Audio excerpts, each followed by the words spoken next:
Hey folks, welcome back to another Dice Tower preview. I'm Mark, and today we're taking a look at BioHack, which is brought to you by Uchibakoya. It's for 1 to 4 players, ages 14 and up, and games generally run about 60 to 90 minutes.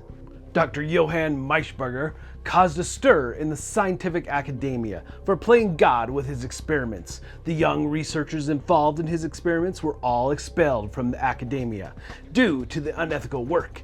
This incident was known as the BioHack incident. And then, 20 years later, Dr. Maischberger's daughter is trying to bring back the experiment back to life once again. However, the blueprints left behind by her father were incomprehensible to ordinary people. Thus, they called upon the mad scientists, namely those who were expelled from academia. In BioHack, players will use workers called Noman to procure funds and DNA, then create new creatures. You will take on the role of these scientists along with various special abilities. In addition, the creatures created by the experiments will also bring various benefits effects as well. The game ends after 4 rounds, or if a player is able to create 7 creatures. The player who has the most evaluation points at the end wins the game. So, this game is all about being that mad scientist, getting resources through various actions, and then fulfilling or creating creatures from blueprints. So, there's some key elements around the board we'll take a look at. First, we have the 3 rows of blueprints that you might gain and create these creatures from. These blueprints are going to give you various different types of creatures, obviously, but also benefits once you create them. So the first row, we've got common ones, we've got in the second row, artisan, and finally noble creatures in the final row. So each of the columns of the different blueprints are going to cost you money in order to purchase these. You've got 2, 1, and then finally this last column is free. So as you'd expect through the course of the game, as these are purchased and as you move through the rounds, they will shift and move down between the different columns and so forth, and new ones will come out. So it is a really nice system how the blueprints work, and there's so many different types of creatures. Really intriguing, and all the different benefits that they provide are fantastic for the players. Taking a look at the main board, obviously around the edge of the board is going to be where scoring happens, and there are several different worker spots to do various actions. 2 are particularly dangerous. You've got the mountains and rivers. As you travel there and perform actions, you're going to have to roll dice to see if your worker or your Noman is damaged or hurt in the process. And over at the top of the board is the round tracker, along with some end of game scoring based on fulfilling your player board with the type of blueprints that it requires in order to achieve those goals to get scoring at the end of the game. You'll mark them off on this area. And then you have your player order, which will be modified through every round of the game, and you have achievement cards at the top on the far right here. These cards are going to be random for every game you play. And then at the bottom, you have some additional worker spots that are going to change out per round, giving you new types of abilities and hopefully resources is what you're really trying to get, so you can fulfill these blueprints and put these creatures into play. Each player at the start of the game will get to choose their own mad scientist, giving them unique abilities for that particular game.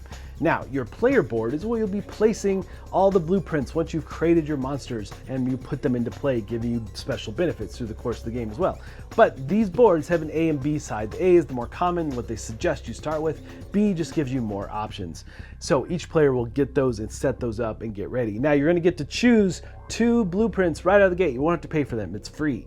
And each player has a set of workers along with their achievements and markers for your different types of resources. You'll also get a set of location cards in your color, as well as a couple medicine bottles, and determining on player order will determine what type of medicine bottles you get. Are they full, are they empty, and so forth. So also you have some money, and again, based on player order will determine how much money you're going to start the game with.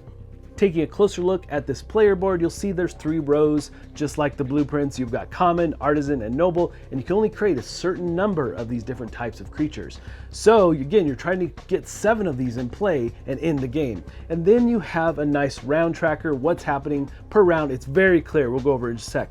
And those markers for the different DNA and different types of resources you're after is what it really is. You can move them up and down the track. So you have 6 different types of DNA that you're going to try to gather. So you've got mammal, you've got aquatic, you've got reptile, poultry, you've got primate, and feral. Those are the main resources, main DNA that you're going to try to gather in order to fulfill the different blueprints and put them into play. Your scientist card has 3 rows of effects. The first row is unlocked and available right away, so in the planning phase of the game you'll get a bonus resource of that type. The second row is for discounts. When you build a monster, you'll be able to put that monster into play for a lot less. And finally, the last row is for end of game scoring. So you'll have to unlock rows 2 and 3 through the course of the game when you visit the DNA worker spot on the main board. So there are 3 main phases to every round. You've got the planning phase, the research phase, and then finally just a cleanup phase. In the planning phase though, you're going to basically figure out what the player turn order is. Based on what had happened in that previous round, you'll have markers below the current turn order, and you're gonna be matching what was played. So also there are bonuses to be had. If you're in the second, third, or fourth position, you're going to get either money, medicine, or a blueprint card. So it does pay off to not always be first, but if you did not choose one of those, you'll come in the most left position, and then you're just going to adjust the top slot showing who is the first player and so forth. So it is just a quick and easy aspect of this planning phase. Now the big thing in planning phases though, for you, the players, to go through your different location cards, your travel cards, and you're looking at these cards trying to determine where your 3 workers are going to go. You're going to pick 3 of them and then place them face down in front of you. Then once all the players have done so, you'll reveal your 3 location cards, placing all your workers into the appropriate slots. Next up is the research phase, and you're going to start things off on the left side of the board where you've placed all your different workers that you used in your location cards. And really the way this works is that you're going to pull one of your workers back to your main board and then perform the action of these different spots. And first thing you're going to look at is, after you pulled your worker back, how many workers are still there.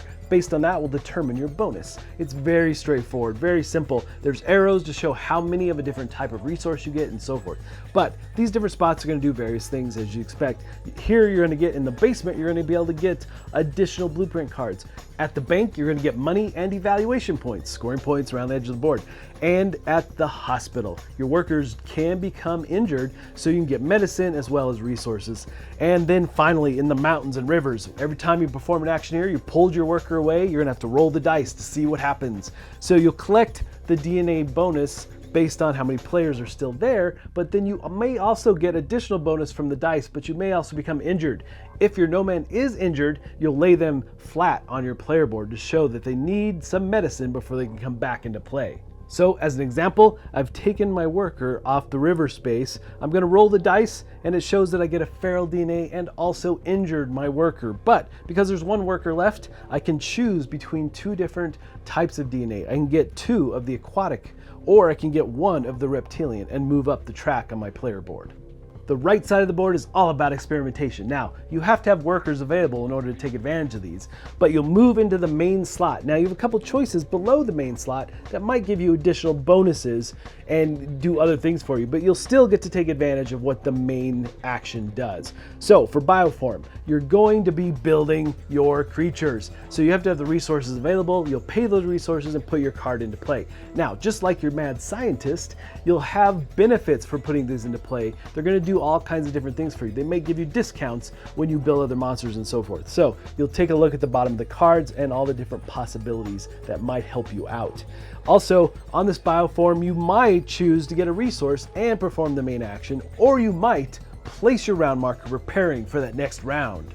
Or you might choose to visit the alley, spend a little coin to pick up some additional DNA resources, and exchange a feral resource for a different type. Or you might choose to go to the DNA section of the board and upgrade your scientist. Remove one of those locked markers. You have to pay 5 gold or 5 money in order to do so.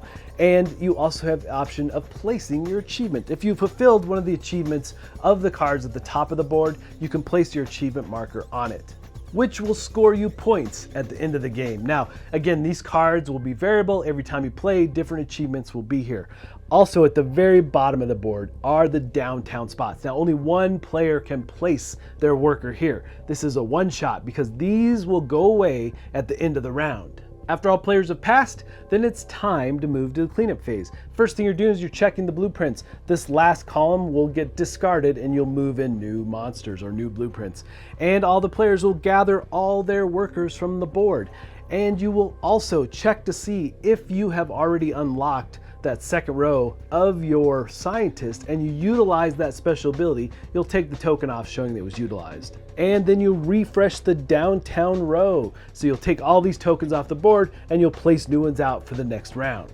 And then finally, you'll move the round marker to the next round and it all begins again. And at the end of the game, you have several ways to be totaling points. You'll gather points from all the monsters, all the blueprints you put into play. From the bottom of your scientist card, you'll gather points from the monster achievement on the main board and from the achievement cards. And for every 4 coins you have, you'll get another EP point, totaling that up around the side of the board. And finally, the scientist, the mad scientist with the most EP is going to win the game. Alright folks, just a reminder once again, this has been a Dice Tower paid preview and everything you've seen here has been in prototype form, so keep a close eye on the campaign for any changes that still may occur. Now, with that said, I have to say right out of the gate that I love the theme of this game. Creating monsters from those blueprints, getting those DNA resources, you really feel like you're actively doing that. And then the fact that you have a couple spots that have some danger built in by rolling the dice is neat, and using medicine to heal your workers is really a fun aspect of this game as well. I just liked all the different options and so many great choices to be made as you move out across this board and perform those actions with your workers. But folks, ultimately, if this looks like something of interest to you, I'm sure they'd appreciate your support. So I think that's it from me, and until next time, we'll see you at the table.